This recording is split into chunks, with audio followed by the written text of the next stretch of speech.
আসসালামু আলাইকুম। এটিএন বাংলা সংবাদে সবাইকে স্বাগত জানাচ্ছি। আমি ভাবনা আহমেদ। শুরুতেই সংবাদ শিরোনাম।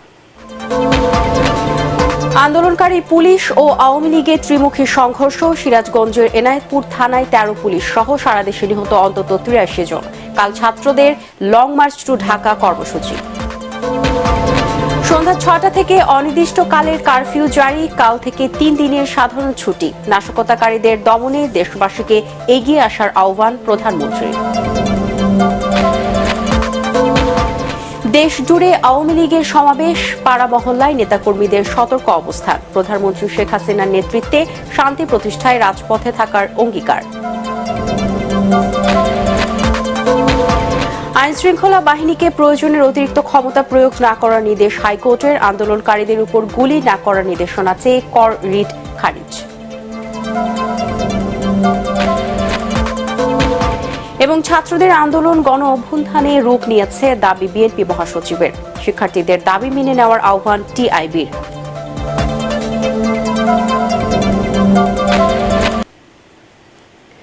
শুনছিলেন সংবাদ শিরোনাম, এবারে বিস্তারিত। অসহযোগ আন্দোলনের প্রথম দিনে দেশের বিভিন্ন জেলায় আন্দোলনকারীদের সাথে পুলিশ ও আওয়ামী লীগ কর্মীদের ত্রিমুখী সংঘর্ষে এখন পর্যন্ত ১৩ পুলিশ সহ ৮৩ জন নিহত হয়েছে। জ্বালিয়ে দেওয়া হয়েছে সিরাজগঞ্জের এনায়েতপুর থানা। এই থানার ১১ পুলিশ নিহত হয়েছে। এর মধ্যে নরসিংদীতে ৬ জন, ফেনীতে ৫, রংপুরে ৪, পাবনায় ৩, মুন্সিগঞ্জে ২, মাগুরায় ২, বগুড়ায় ২, জয়পুরহাট ১, কিশোরগঞ্জে ৩, সিরাজগঞ্জে ১, ঢাকায় ৬, বরিশালে ১ ও কুমিল্লায় ১ জন মারা গেছেন। গুলিবিদ্ধ সহ আহত হয়েছে শতাধিক। দফায় দফায় সংঘর্ষে রণক্ষেত্র পরিণত হয়েছে এসব এলাকা। হামলা ও ভাঙচুর করা হয়েছে আওয়ামী লীগ অফিস সহ বিভিন্ন স্থাপনায়। প্রতিনিধিদের পাঠানো ও ছবিতে আরো জানাচ্ছেন জাহিদুল আলম।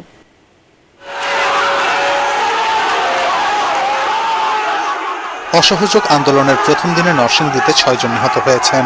মাধবদী থানার ওসি কামরুজ্জামান জানান, আন্দোলন চলাকালীন সময় ওই ৬ জনকে ধারালো অস্ত্রের আঘাতে হত্যা করে দুর্বৃত্তরা। ফেনীতে আন্দোলনকারীদের সাথে আওয়ামী লীগ ও এর অঙ্গ সংগঠনের কর্মীদের মধ্যে সংঘর্ষে অন্তত ৬ জন নিহত হয়েছেন। আহত হয়েছেন প্রায় অর্ধশত। রংপুর শহরে মারা গেছে ৪ জন, আহত কমপক্ষে ২০ জন। সকালে নগরীর টাউন হল চত্বরে আন্দোলনরত শিক্ষার্থীর সাথে ছাত্রলীগ ও যুবলীগ কর্মীদের মধ্যে সংঘর্ষে এই হতাহতের ঘটনা ঘটে। পাবনা শহরে আন্দোলনকারীদের দিকে গুলি ছোড়ে দুর্বৃত্তরা। এতে ৪ জন গুলিবিদ্ধ হন। পরে ৩ জনের মৃত্যু হয়। পরিস্থিতি নিয়ন্ত্রণে টিয়ার গ্যাস ও রাবার বুলেট ছোড়ে পুলিশ।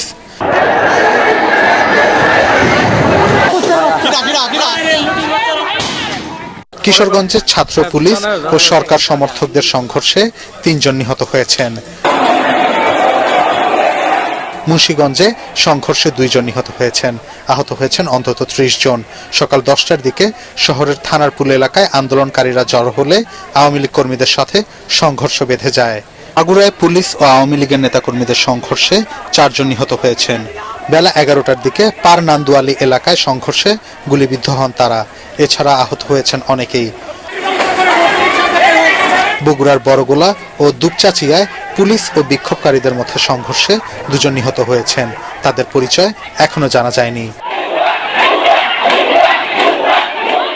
জয়পুরহাটে মারা গেছেন ১ জন। সকালে পুলিশ ও আন্দোলনকারীদের সংঘর্ষের সময় তার মৃত্যু হয়। এছাড়া আহত হয়েছেন অর্ধশতাধিক। পরে আওয়ামী লীগ ও ছাত্রলীগ অফিসে আগুন ধরিয়ে দেয় বিক্ষুব্ধরা। সাভারের বাইপাইলে মৃত্যু হয়েছে আরও ১ জনের। সকালে আন্দোলন চলাকালীন সময় আন্দোলনকারী পুলিশ ও সরকার সমর্থকদের সংঘর্ষে তার মৃত্যু হয়। কুমিল্লায় অসহযোগ আন্দোলন চলাকালে দেবিদ্বারে আওয়ামী লীগ নেতাকর্মীদের সাথে সংঘর্ষে রুবেল নামে ১ জন নিহত হয়েছেন। আহত হয়েছেন বেশ কয়েকজন। Bureau report, ATN Bangla. রাজধানীতে সরকার সমর্থকদের সঙ্গে বিক্ষুব্ধ জনতার ধাওয়া পাল্টা ধাওয়া, গুলি, অগ্নিসংযোগের মধ্যে দিয়ে শেষ হয়েছে ছাত্রদের ডাকা অসহযোগ আন্দোলনের প্রথম দিন। শাহবাগ, সায়েন্স ল্যাব, উত্তরা, মিরপুর, যাত্রাবাড়ি, মতিঝিল সহ বিভিন্ন স্থানে পুলিশ ও আওয়ামী লীগ নেতাকর্মীদের সঙ্গে আন্দোলনকারীদের সংঘর্ষে নিহত হয়েছেন অন্তত 7 জন। এখন পর্যন্ত পুলিশ সদস্য সহ আহত হয়েছেন 264 জন। এর মধ্যে আশঙ্কাজনক অবস্থা 4 জনের বলে জানিয়েছে হাসপাতাল কর্তৃপক্ষ। রিপোর্ট করছেন আদ্দিন সজীব। ঢাকার আকাশে কালো ধোঁয়া। অসহযোগ আন্দোলনের প্রথম দিন, সকাল থেকেই উত্তপ্ত রাজধানী। দিনের শুরুতেই শাহবাগে আওয়ামী লীগের নেতাকর্মীদের ধাওয়া দিয়ে সড়ক দখলে নেয় আন্দোলনকারীরা। আগুন দেয়া হয় বঙ্গবন্ধু শেখ মুজিব মেডিকেল বিশ্ববিদ্যালয়ের বেশ কয়েকটি যানবাহনে। ঘটে ভাঙচুরের ঘটনাও। এতে আতঙ্কিত হাসপাতালের চিকিৎসক, রোগী ও তাদের স্বজনরা। সায়েন্স ল্যাব মোড়েও বিক্ষোভকারীদের সঙ্গে ছাত্রলীগ পুলিশের ধাওয়া পাল্টা ধাওয়ায় আহত হয়েছেন কয়েকজন। সরকার বিরোধী নানা স্লোগান দিয়ে সড়ক অবরোধ করে শিক্ষার্থীরা। 11টা বাজে আসার পর 5 মিনিট এখানে আমরা আন্দোলন করতেছি, আর ওখান থেকে হঠাৎ পুলিশ ছাত্রলীগ হচ্ছে আপনার মারতেছে, গুলি মারতেছে, টিয়ারশেল মারতেছে। তারপর আমরা ধাওয়া দিছি পর ওরা ওখান দিয়ে বের হয়ে গেছে। এটা কেন করলো? এই শান্তিপূর্ণ আন্দোলনে কেন তারা আক্রমণ করলো? এটা আমরা তীব্র নিন্দা জানাই। আমরা এই সাইড থেকে প্রথমে পুরো শান্তিপূর্ণভাবে আন্দোলন করছিলাম। ওই সাইড থেকে ছাত্রলীগের ওরা হচ্ছে হেলমেট বাহিনী, হেলমেট পরে ওরা লাঠিসোঁটা নিয়ে আসতেছিল। বাংলা মোটরেও বিক্ষুব্ধ জনতার সঙ্গে আওয়ামী লীগ ও ছাত্রলীগের নেতাকর্মীদের সংঘর্ষ বাধে। পুলিশ বক্স ও বাসে আগুন দেয় দুর্বৃত্তরা। এতগুলো রক্তের বিনিময়ে আমরা কোনো কোটা চাইনি, এখন শুধু এক দফা। এটা অবিলম্বে মানা উচিত। আমাদের ভাইদের রক্ত নিয়েছে, আমাদের যদি রক্ত দিতে হয় আমরা দিতে প্রস্তুত আছি। আমরা রাজপথে আছি, রাজপথ আমরা ছাড়ি নাই। আমাদের ছাত্ররা যেভাবে আসছে তারা কিন্তু নিরস্ত্রভাবে আসছে, এখানে যেভাবে পারতেছে সেভাবে এখানে তার আন্দোলন যোগে। আমাদের উপর আবার ছাত্রলীগ দিয়ে হামলা করানো হচ্ছে। আমরা কোনোভাবে আমরা চুপ থাকবো না। আমরা এটা সঠিক বিচার চাই, আর আমাদের দাবি একটাই, এক দফা। কেন ঝরলো আমাদের ভাইদের রক্ত? আমাদের একটাই দাবি, আমরা ন্যায় চাই। যতক্ষণ পর্যন্ত পদত্যাগ না করবে আমরা আন্দোলনের মাঝ ছাড়বো না। সদরঘাটে বাংলাদেশ ব্যাংকের অফিসের সামনেও ভাঙচুরের ঘটনা ঘটে। ঢাকার সিএমএম আদালতে পুলিশের গাড়িতেও আগুন দেয়া হয়। থমথমে পরিস্থিতি যাত্রাবাড়িতেও। কুতুবখালীতে ঢাকা চট্টগ্রাম মহাসড়ক অবরোধ করে বিক্ষোভ করে আন্দোলনকারীরা।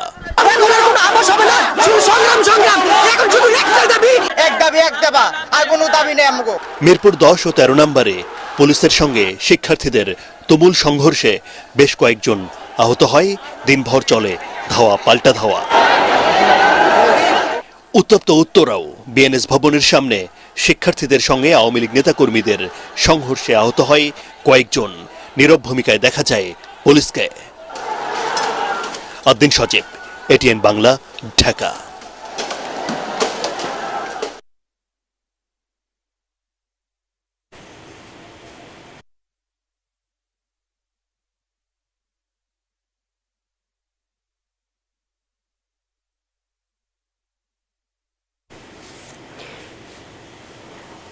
রাজধানীর কারওয়ান বাজার এলাকায় শিক্ষার্থীদের সাথে পুলিশ ও সরকার সমর্থকদের মধ্যে ত্রিমুখী সংঘর্ষ ও ধাওয়া পাল্টা দেওয়া হয়েছে।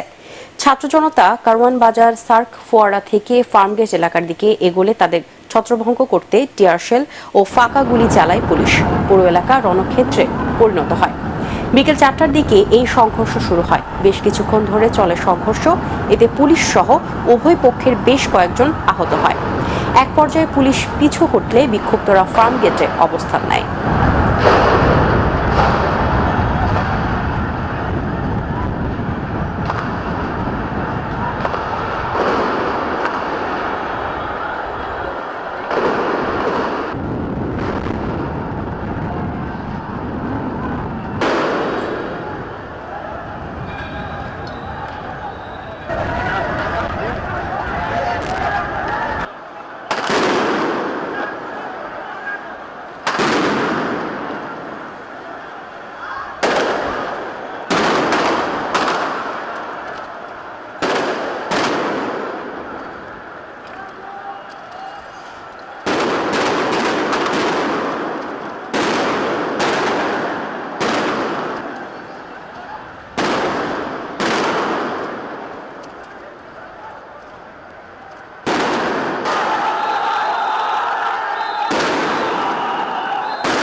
পুলিশ, আওয়ামী লীগ ও শিক্ষার্থীদের ত্রিমুখী সংঘর্ষে রণক্ষেত্রে পরিণত হয় মিরপুর এলাকা।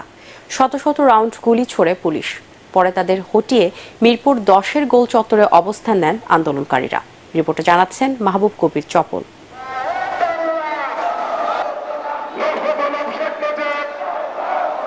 সকালে মিরপুর 10-এর গোল চত্বরে অবস্থান নেন আওয়ামী লীগের নেতাকর্মীরা। সেখানে লাঠি সোঁটা ও দেশীয় অস্ত্র হাতে মহড়া দিতে দেখা যায় তাদের।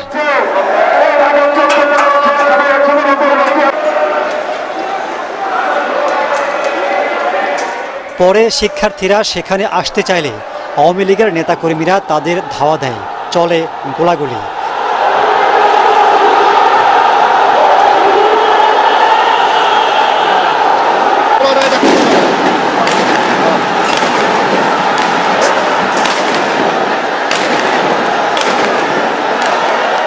শিক্ষার্থীরাও পাল্টা জবাব দেয়।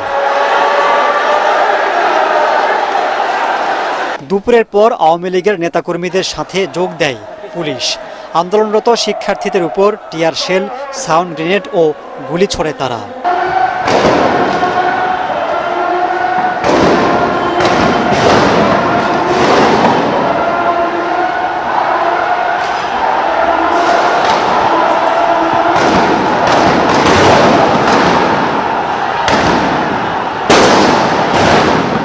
মুহুর্মুহু গুলির শব্দে কেঁপে ওঠে পুরো মিরপুর এলাকা।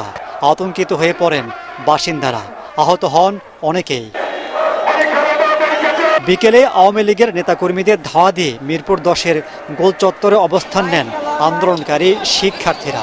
এ সময় বিজয় উল্লাস করতে দেখা যায় তাদের। মাহবুব কবির চপল, ATN বাংলা, ঢাকা। মঙ্গলবারের লং মার্চ টু ঢাকা কর্মসূচি একদিন এগিয়ে আনল বৈষম্য বিরোধী ছাত্র আন্দোলন। কাল সোমবারই সারা দেশের ছাত্র জনতাকে ঢাকা আসার আহ্বান জানিয়েছে আন্দোলনের সমন্বয়করা। অনলাইন বার্তায় তারা জানান, অসহযোগ আন্দোলনের প্রথম দিনে অর্ধশতাধিক ছাত্র জনতা নিহতের ঘটনায় এই কর্মসূচি দেওয়া হয়। এমন পরিস্থিতিতে ঢাকায় এসে রাজপথ দখল করতে দেশবাসীর প্রতি কাছে আহ্বান জানায় বৈষম্য বিরোধী ছাত্র আন্দোলন। যাদেরকে পাবেন সবাইকে নিয়ে ঢাকার উদ্দেশ্যে রওনা হন। আমরা চূড়ান্ত ঘোষণার জন্য প্রস্তুত। আমরা সেনাবাহিনীর প্রতি আহ্বান জানাতে চাই, আপনারা এদেশের নাগরিক এবং আপনারা এদেশের নিরাপত্তার দায়িত্বে আছেন, এদেশের জনগণের জানমালের নিরাপত্তার দায়িত্বে আছেন। আপনারা দেশের পক্ষে এবং দেশের জনগণের জন্য কাজ করবেন। কোনো খুনি সরকারের জন্য, কোনো খুনি রাজনৈতিক দলের জন্য কাজ করবেন না। এটি এদেশের জনগণ আপনাদের থেকে প্রত্যাশা করে। রাজধানীর মিন্টু রোডে আছেন আমাদের রিপোর্টার মাজহারুল হক মুহাজির। সেখান থেকে জানাচ্ছেন সবশেষ পরিস্থিতি। ভাবনা, এই মুহূর্তে আমার অবস্থান মিন্টু রোডে, আর এই আমার কাছেই কিন্তু ইন্টারকন্টিনেন্টাল হোটেল ইন্টারকন্টিনেন্টাল। আপনারা জানেন যে এরপরেই হচ্ছে শাহবাগ এবং বারডেম হাসপাতাল রয়েছে। আমরা সেই রোডটাতে একদম সেই রোডের যে অবস্থানটা আমরা দেখলাম। আমি যদি এই মুহূর্তে একটু আপনাকে আমার এই পাশটা দেখাই, যেখানে বিপুল পরিমাণ আইন শৃঙ্খলা বাহিনী রয়েছেন এবং তারা ওই দিকটাতে আমাদেরকেও বলছেন যে না যাওয়ার জন্য, যে ভাই আপনারা আপাতত ওখানে যেন, আপনারা এখান থেকে আপনাদের কাজগুলো করেন। তো আমরা আসলে সেটা শুনে এখানে অবস্থান করছি এবং আমরা ওইখানে যেটা অবস্থানটা দেখলাম, যে আমরা জানি যে বৈষম্য বিরোধী ছাত্র আন্দোলনের আজকে যে অসহযোগ আন্দোলনের যে তারা ডাক দিয়েছেন, সেই ডাকের যে কর্মসূচি ছিল, প্রথম দিনের যে কর্মসূচি, সেখানে কিন্তু তারা তাদের সারাদিন শাহবাগের যে অবস্থান তারা আমরা দেখেছি। এবং আমরা যেটা দেখলাম যে সারাদিন ব্যাপী শাহবাগে আজকে সকাল থেকে যে পিজি হাসপাতালে দুর্বৃত্তদের হামলা ছিল আমরা দেখলাম, এবং সেই পর থেকে উত্তাল ছিল শাহবাগ এলাকা, কিন্তু উত্তাল ছিল পুরো সময়, তাদের একটা অবস্থান ছিল। এবং এখন পর্যন্ত আমরা যেটা দেখতে পাচ্ছি যে এখানে আইন শৃঙ্খলা বাহিনীর বেশ উপস্থিতি রয়েছে। তবে আমরা যতদূর জানতে পারলাম যে সমন্বয়ক যারা রয়েছেন তারা অসহযোগ আন্দোলন তারা আজকে প্রথম দিনের কর্মসূচি আজকে শেষ করেছেন এবং আপনারা জানেন যে তারা পরশুদিন লং মার্চ টু ঢাকার একটা ঘোষণা দিয়েছিল, সেটাকে আবার এগিয়ে আগামীকালকেই তারা সেই লং মার্চ টু ঢাকা কর্মসূচি পালন করবে। একটা অনলাইন বার্তা এসেছে, সেটা আমাদেরকে তারা নিশ্চিত করেছে।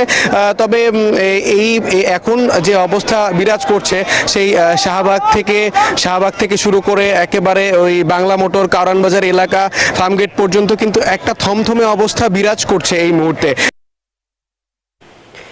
আন্দোলনে সন্ত্রাস ও সহিংসতার পথ বেছে নিয়ে কোটা সংস্কার আন্দোলনকারীরা বিএনপির এক দফার সাথে একাত্মতা ঘোষণা করেছে বলে মন্তব্য করেছেন তথ্য প্রতিমন্ত্রী মোহাম্মদ এ আরাফাত। তিনি বলেন, বৈষম্য বিরোধী ছাত্র আন্দোলন এখন পুরোপুরি রাজনৈতিক। সংসদ ভবন প্রাঙ্গণে জরুরি সংবাদ সম্মেলনে তথ্য প্রতিমন্ত্রী এসব কথা বলেন।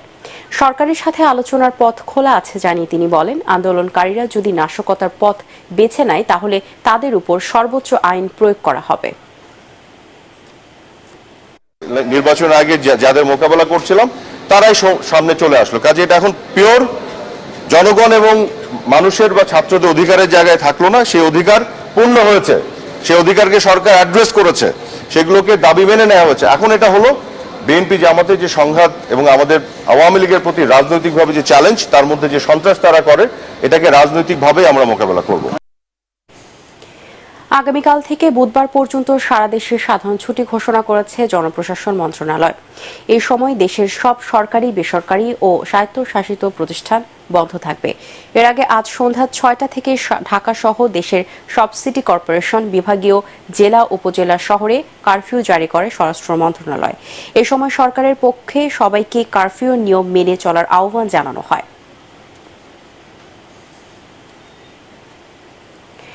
এখন যারা নাশকতা করছে তারা কেউই ছাত্র নয়, সন্ত্রাসী বলে জানিয়েছেন প্রধানমন্ত্রী শেখ হাসিনা। তাদের শক্ত হাতে দমন করতে দেশবাসীর প্রতি আহ্বান জানিয়েছেন তিনি। গণভবনে নিরাপত্তা সংক্রান্ত জাতীয় কমিটির সভায় প্রধানমন্ত্রী একথা জানান। সবাই সেনা, নৌ ও বিমান বাহিনী প্রধান, পুলিশ, র্যাব, বিজিবি, গোয়েন্দা সংস্থা সহ অন্যান্য আইন শৃঙ্খলা রক্ষাকারী বাহিনীর উচ্চ পর্যায়ের কর্মকর্তারা উপস্থিত ছিলেন। ছাত্র সমাজকে বিভ্রান্ত করে কোটা সংস্কার আন্দোলনকে যারা এক দফাতে রূপান্তরিত করেছে তারা স্বাধীনতা ও দেশ বিরোধী বলে জানিয়েছেন আওয়ামী লীগ নেতারা। তারা বলেন, প্রধানমন্ত্রীর আলোচনার প্রস্তাব প্রত্যাখ্যান করে আন্দোলনের নামে যারা দেশকে অস্থিতিশীল করতে চায়, এখন থেকে যে কোনো মৃত্যু ও নাশকতার দায় তাদের নিতে হবে। সন্ত্রাসের বিরুদ্ধে আওয়ামী লীগের গণজমায়েত কর্মসূচি পালনকালে নেতারা এসব কথা বলেন। বিস্তারিত জানাচ্ছেন সৈয়দ রিয়াজ। সরকার পদত্যাগের এক দফা দাবির প্রতিবাদে দেশ জুড়ে গণজমায়েত ও শান্তি সমাবেশ করছে আওয়ামী লীগ। রাজধানীর বিভিন্ন গুরুত্বপূর্ণ স্থান, পাড়া মহল্লায় দলীয় নেতাকর্মীরা অবস্থান নিয়ে খণ্ড খণ্ড মিছিল করে। এ সময় তারা শিক্ষার্থীদের উদ্দেশ্যমূলক আন্দোলনকে প্রতিহত করার ঘোষণা দিয়ে বিভিন্ন স্লোগান দেন। চলমান সংকট নিরসন না হওয়া পর্যন্ত রাজপথ ছাড়বে না জানিয়ে দলীয় নেতাকর্মীরা বলেন, দেশের যে কোনো সমস্যা সমাধানে আলোচনার কোনো বিকল্প নেই। তা জেনেও অদৃশ্য উস্কানিতে আন্দোলনকারী শিক্ষার্থীরা প্রধানমন্ত্রীর আহ্বান প্রত্যাখ্যান করেছে, যা নজিরবিহীন। সারা বিশ্বের মধ্যে দেখেছি, যখনই কোনো আন্দোলন সংগ্রাম হয়, সরকার প্রধান যখন ডাকেন তখন সবাই কিন্তু সেই ডাকে সাড়া দিয়ে একটা আলোচনায় বসে। এই আন্দোলনে তারা আজকে বসবে না, কারণ তারা এই বাংলায় অরাজকতা তৈরি করতে চায়। এরপরে যদি কোনো সহিংসতা ঘটে, যদি কোনো হতাহতের ঘটনা ঘটে, তাহলে সকল দায় এই ছাত্র নামের অছাত্রদেরকে নিতে হবে। জনগণের জানমালের নিরাপত্তায় আওয়ামী লীগ নেতাকর্মীরা শান্তিপূর্ণ কর্মসূচির মাধ্যমে সরকারকে সহযোগিতা দেবে বলে জানান দলের নেতারা। জ্বালাও পোড়াও সব এই জামাত শিবির বিএনপি তারা করছে এবং একটি রাষ্ট্রের সম্পদ ধ্বংস করছে। শান্তিপূর্ণভাবে এদের অশুভ শক্তির বিরুদ্ধে আমরা মোকাবিলা করব, শান্তিপূর্ণ মোকাবিলা করব। দেশকে অকার্যকর করতে নিরীহ শিক্ষার্থীদের উপর দেশি বিদেশি কুচক্রী মহল ভর করেছে বলেও জানান তারা। যতক্ষণ পর্যন্ত এই রাজাকার আলবদররা ঘরে না যাবে, তাদেরকে নির্মূল না করতে পারবো, স্বাধীনতা বিরোধী নির্মূল না করতে পারবো, তাদের বিরুদ্ধে আন্দোলন অব্যাহত থাকবে। এ সময় দেশ ও জনগণের স্বার্থ বিবেচনায় শিক্ষার্থীদের আন্দোলন প্রত্যাহার করে প্রধানমন্ত্রীর সাথে আলোচনায় বসার আহ্বান জানান আওয়ামী লীগ নেতারা। সৈয়দ রিয়াজ, এটিএন বাংলা, ঢাকা। পুলিশ সহ আইন শৃঙ্খলা রক্ষাকারী বাহিনীকে আইন মেনে দায়িত্ব পালনের নির্দেশ দিয়েছেন হাইকোর্ট। সেই সাথে প্রয়োজনের অতিরিক্ত ক্ষমতা প্রয়োগ না করতে এবং মানব জীবনের প্রতি সম্মান দেখাতে বলেছেন উচ্চ আদালত। শিক্ষার্থীদের চলমান আন্দোলনে সরাসরি গুলি না করা ও বৈষম্য বিরোধী ছাত্র আন্দোলনের 6 সমন্বয়কের মুক্তি নির্দেশনা চেয়ে করা রিট খারিজ করে এসব পর্যবেক্ষণ দেন হাইকোর্ট। বিচারপতি মোস্তফা জামান ইসলাম ও বিচারপতি SM মাসুদ হোসেন দোলনের দ্বৈত বেঞ্চে আদেশ দেন। হুমায়ুন চিস্তির রিপোর্ট। শিক্ষার্থীদের চলমান আন্দোলনে সরাসরি গুলি না করা ও বৈষম্য বিরোধী ছাত্র আন্দোলনের 6 সমন্বয়কের মুক্তির নির্দেশনা চেয়ে করা রিটের 2 দিন শুনানির পর বেঞ্চের এক বিচারপতি অসুস্থ হওয়ায় গত বুধ ও বৃহস্পতিবার শুনানি হয়নি। এরই মধ্যে 6 সমন্বয়ককে ডিবি হেফাজত থেকে মুক্তি দেয়ায় রোববার শুনানির শুরুতেই রিটের ওই অংশ বাদ দেন উচ্চ আদালত। পরে অ্যাটর্নি জেনারেল ও রিটকারীর আইনজীবীদের শুনানি শেষে রিটটি পর্যবেক্ষণ সহ খারিজ করে দেন হাইকোর্ট। যদিও কাগজে কলমে মনে হচ্ছে খারিজ করা হয়েছে, কিন্তু এক্স্যাক্টলি আমরা এই প্রার্থনাই করেছিলাম ওনাদের কাছে, যাতে পুলিশ এক্সেসিভ ফোর্স ব্যবহার না করে।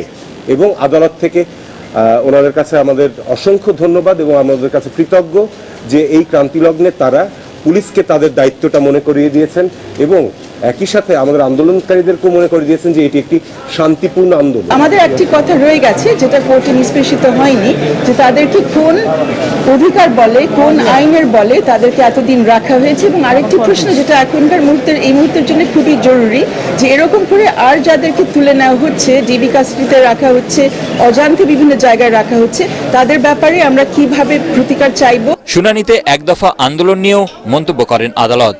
আদেশের পর্যবেক্ষণে আদালত বলেন, সংবিধান অনুযায়ী যে কেউ মিছিল সমাবেশ করতে পারবে। নাশকতার ঘটনা ঘটলে তার নিয়ন্ত্রণে আইন অনুযায়ী ব্যবস্থা নেবে আইন শৃঙ্খলা রক্ষাকারী বাহিনী। আদালত বলছেন যে আইন যেটা আছে আমাদের দেশে, সেই আইন অনুযায়ী বা সংবিধান অনুযায়ী প্রত্যেক নাগরিকের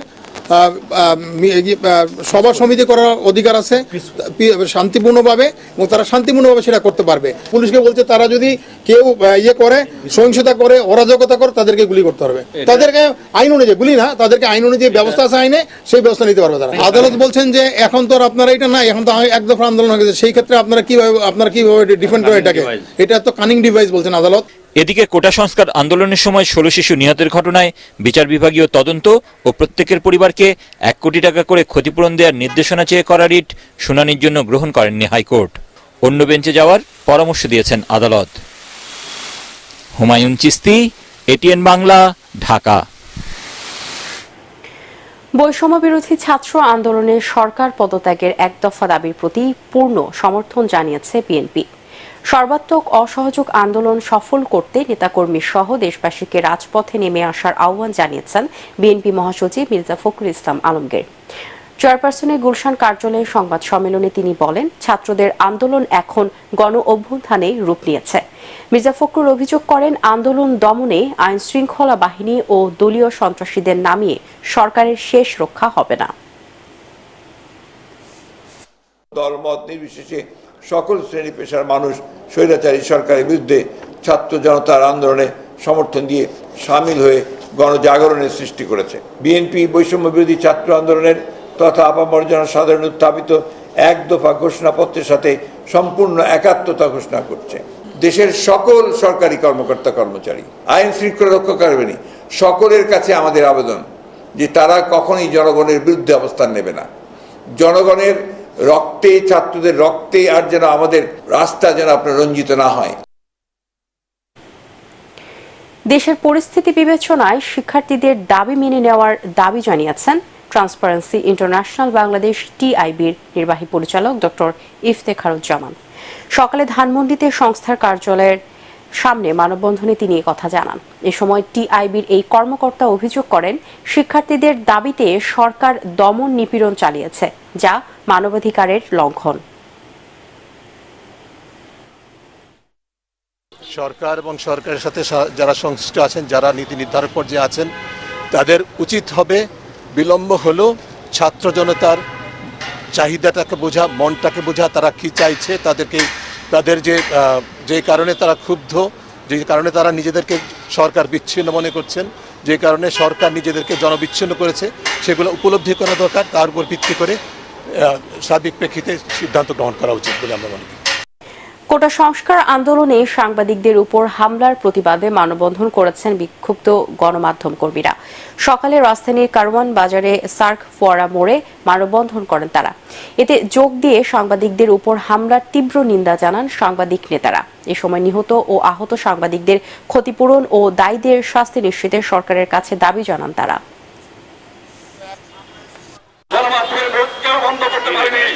আপনারাও পারবেন না। গণমাধ্যম তার সংবাদ প্রচার করে যাবে, গণমাধ্যম তার পেশাদার দায়িত্ব পালন করে যাবে। সাংবাদিকদের যারা আহত নিহত করেছেন তাদেরও শাস্তির আওতায় নিয়ে আসতে হবে। সহিংসতা বন্ধ করতে হবে যেভাবেই হোক। আমরা চাই বাংলাদেশ এগিয়ে যাক, শান্তিপূর্ণ পরিবেশ বজায় রাখুক। চলমান কোটা সংস্কার আন্দোলনে দুষ্কৃতিকারীদের হামলায় আহত হয়ে রাজধানীর জাতীয় বক্ষব্যাধি ইনস্টিটিউট ও হাসপাতালে চিকিৎসা নিচ্ছেন বেশ কয়েকজন। এর মধ্যে সুস্থ হয়ে বাড়ি ফিরেছেন কেউ কেউ। আহতরা জানান, আন্দোলনের সময় নিজ গন্তব্যে যাওয়ার সময় গুলিবিদ্ধ হন তারা। এদিকে আহতদের উন্নত সেবা নিশ্চিত করার আশ্বাস দিয়েছেন হাসপাতালের পরিচালক অধ্যাপক ডাক্তার খায়রুল আনাম। আরও জানাচ্ছেন ঐশী গোস্বামী প্রমা। কোটা সংস্কার আন্দোলনকে ঘিরে সৃষ্ট সহিংসতায় গুলিবিদ্ধ হয়ে নিহত হয়েছেন অনেকেই। আহতের সংখ্যাও কম নয়। এর মধ্যে গত 19 ও 20 জুলাই দুষ্কৃতিকারীদের ছোড়া গুলিতে আহত হয়ে জাতীয় বক্ষব্যাধি হাসপাতালে ভর্তি হয়েছিলেন 23 জন। কেউ কেউ সুস্থ হয়ে বাড়ি ফিরলেও এখনো অনেকেই চিকিৎসাধীন। গুলিবিদ্ধ হয়ে বর্তমানে হাসপাতালের আরসিইউতে চিকিৎসাধীন রয়েছেন 6 জন। নিচে নামছিলাম আমার ওয়াইফের ওষুধ কেনার জন্য। ওষুধ কেনার জন্য যাচ্ছিলাম, আর কোথায় গুলিটা এসে লাগলো বুঝতে পারলাম না। অফিস থেকে বের হয়ে আমি গলির ভিতরে ঢুকবো আর কি, আমার বাসার গলি, তখনই আমার পিছন থেকে আর কি বুলেটটা লাগলো। আমি সকালে কাজে বের হয়েছি, বের হওয়ার পরে আমি যখন কাজে গেছি, কাজে আসার পরে আমার এটা হয়। কে গুলি করেছে এটা দেখি নাই, আর টার্গেট করে গুলি করা হয়েছে এটা শিওর। আহতদের বিশেষ সেবা দেওয়ার পাশাপাশি আর্থিক সাহায্যের কথা জানিয়েছে হাসপাতাল কর্তৃপক্ষ। টিম গঠন করে রোগীদের চিকিৎসা সেবার উন্নত মানের সেবা দেওয়ার প্রক্রিয়া চালিয়েছি। রোগীরা প্রথমে ভর্তি হওয়ার পর থেকে তাদের ঘটনাস্থলগুলো আমরা শুনেছি, কোথায় তারা ইনজুর হয়েছে, কিভাবে ইনজুর হয়েছে। তো আমরা সার্বক্ষণিকভাবে তাদেরকে তদারকির মাধ্যমে এবং তাদের বক্তব্য শুনে যেটুকু লক্ষ্য রয়েছে যে এখানে যেসব রোগী ভর্তি হয়েছে তাদের ধারণা মতে সরাসরি পুলিশের গুলিতে তারা কেউ আহত হয়নি। উন্নত চিকিৎসার মাধ্যমে আহতরা শিগগিরই সুস্থ হয়ে উঠবে বলে আশা করছেন চিকিৎসকরা। ঐশী গোস্বামী প্রমা, এটিএন বাংলা, ঢাকা।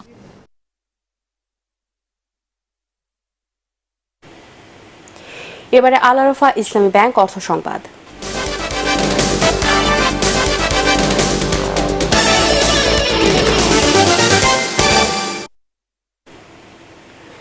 অসহযোগ আন্দোলনের প্রভাব পড়েনি ব্যাংক পাড়ায়। গ্রাহক উপস্থিতি কিছুটা কম হলেও স্বাভাবিক নিয়মে চলছে অফিস সহ ব্যাংকিং কার্যক্রম।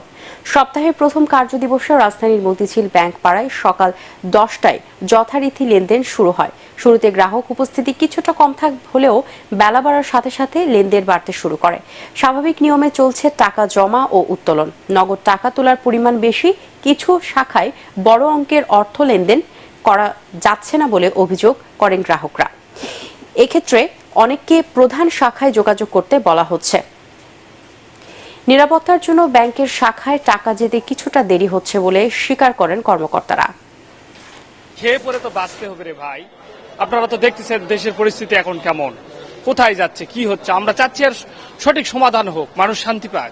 ছোটখাটো একটা জব করি, তো ওই জবের টাকাটাই আসলে নিতে আসছি প্রয়োজন মেটানোর জন্য। আমার হাজবেন্ড অপারেশন হবে, তাই আমি টাকা নেওয়ার জন্য এখানে এসেছি। আমি টাকা তোলার জন্য আসছি, কারণ আমার হচ্ছে সোনালী ব্যাংকে অ্যাকাউন্ট, তো যেহেতু বড় একটা অ্যামাউন্ট তুলতে হবে, আমার মনে হলো যে আমার মনে হয় মেইন ব্রাঞ্চে আসা ভালো।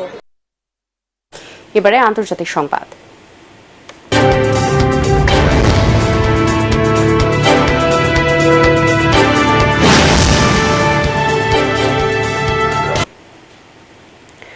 হামাস নেতা ইসমাইল হানিয়াকে হত্যার 2 ইরানি এজেন্টকে ভাড়া করেছিল ইসরায়েলি গোয়েন্দা সংস্থা মোসাদ। তেহরানে হানিয়ার অস্থায়ী বাসভবনে তাদের পেতে রাখা বোমা বিস্ফোরণে নিহত হয় ইসমাইল হানিয়া ও তার 2 দেহরক্ষী। চাঞ্চল্যকর এমন তথ্য প্রকাশ করেছে ব্রিটিশ সংবাদ মাধ্যম টেলিগ্রাফ। তবে ইরান বলছে স্বল্প পাল্লার ক্ষেপণাস্ত্র ব্যবহার করে হামাস নেতাকে হত্যা করেছে ইসরায়েল। এদিকে যে কোনো সময় ইসরায়েলে বড় ধরনের হামলা চালানোর ঘোষণা দিয়েছে ইরান ও হিজবুল্লাহ। আরও জানাচ্ছেন শরীফুল ইসলাম। আল্লাহু আকবার। গেল মে মাসে হেলিকপ্টার দুর্ঘটনায় নিহত ইরানের প্রেসিডেন্ট ইব্রাহিম রাইসির জানাজায় অংশ নিতে তেহরানে যান হামাসের শীর্ষ নেতা ইসমাইল হানিয়া।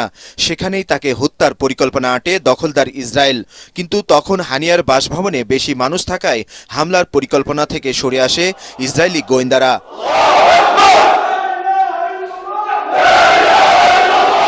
ইরানের নতুন প্রেসিডেন্টের শপথ অনুষ্ঠানকে ঘিরে নতুন করে হত্যার পরিকল্পনা করে মোসাদ।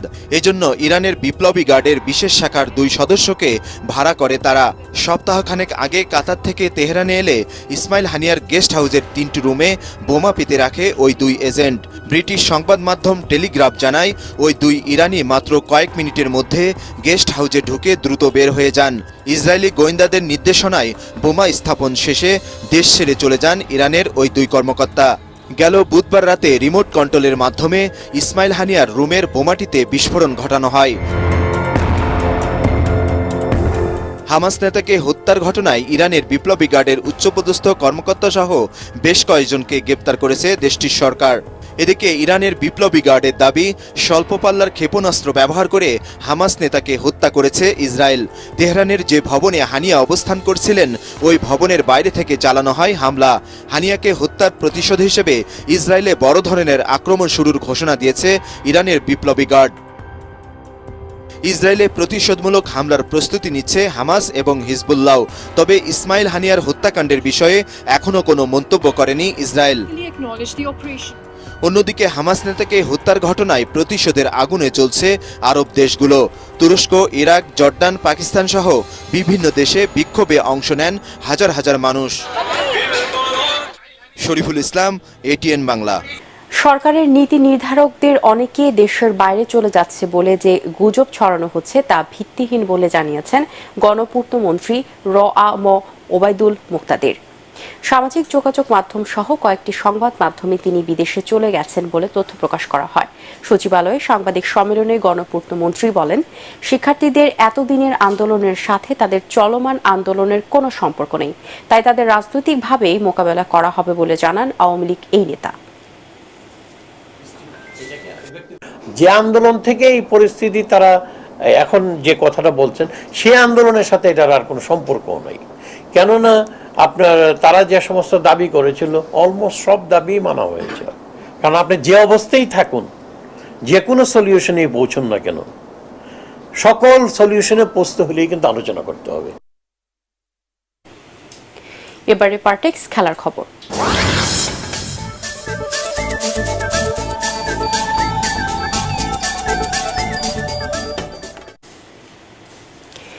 প্যারিস অলিম্পিকে মেয়েদের 100 মিটার স্প্রিন্টে ফেভারিট ছিলেন বিশ্ব চ্যাম্পিয়ন শাকারি রিচার্ডসন, কিন্তু দি ফ্রান্সে সবাইকে চমকে দিয়ে 100 মিটার স্প্রিন্টে সোনা জিতলেন সেন্ট লুসিয়ার জুলিয়ান আলফ্রেড। 10.72 সেকেন্ড সময় নিয়ে অলিম্পিকের দ্রুততম মানবী হন তিনি। রূপা জিতেছেন যুক্তরাষ্ট্রের শাকারি রিচার্ডসন, আর ব্রোঞ্জ জিতেছেন মেলিসা জেফারসন। অলিম্পিক ইতিহাসে সেন্ট লুসিয়ার এটাই প্রথম পদক জয়। টেনিসের নারী এককে ক্রোয়েশিয়ার দোনা ভেকিচকে হারিয়ে চীনের প্রথম খেলোয়াড় হিসেবে নারী এককে সোনার পদক জয় করেন ঝেং কিনওয়েন। এদিকে প্যারিস অলিম্পিক গেমসের 9ম দিনে 16 স্বর্ণ জিতে পদক তালিকার শীর্ষে আছে চীন। যুক্তরাষ্ট্র দ্বিতীয় আর তৃতীয় স্থানে আছে ফ্রান্স।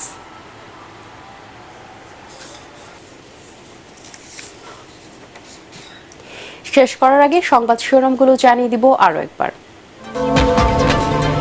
আন্দোলনকারী পুলিশ ও আওয়ামী লীগের ত্রিমুখী সংঘর্ষ, সিরাজগঞ্জের এনায়েতপুর থানায় 13 পুলিশ সহ সারা দেশে নিহত অন্তত 83 জন। কাল ছাত্রদের লং মার্চ টু ঢাকা কর্মসূচি। সন্ধ্যা 6টা থেকে অনির্দিষ্টকালের কারফিউ জারি, কাল থেকে 3 দিনের সাধারণ ছুটি। নাশকতাকারীদের দমনে দেশবাসীকে এগিয়ে আসার আহ্বান প্রধানমন্ত্রীর। দেশজুড়ে আওয়ামী লীগের সমাবেশ, পাড়া মহল্লায় নেতাকর্মীদের সতর্ক অবস্থান। প্রধানমন্ত্রী শেখ হাসিনার নেতৃত্বে শান্তি প্রতিষ্ঠায় রাজপথে থাকার অঙ্গীকার। আইন শৃঙ্খলা বাহিনীকে প্রয়োজনের অতিরিক্ত ক্ষমতা প্রয়োগ না করার নির্দেশ হাইকোর্টের। আন্দোলনকারীদের উপর গুলি না করার নির্দেশনা চেয়ে রিট খারিজ।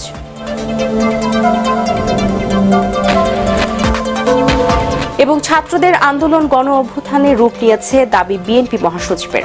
শিক্ষার্থীদের দাবি মেনে নেওয়ার আহ্বান টিআইবির।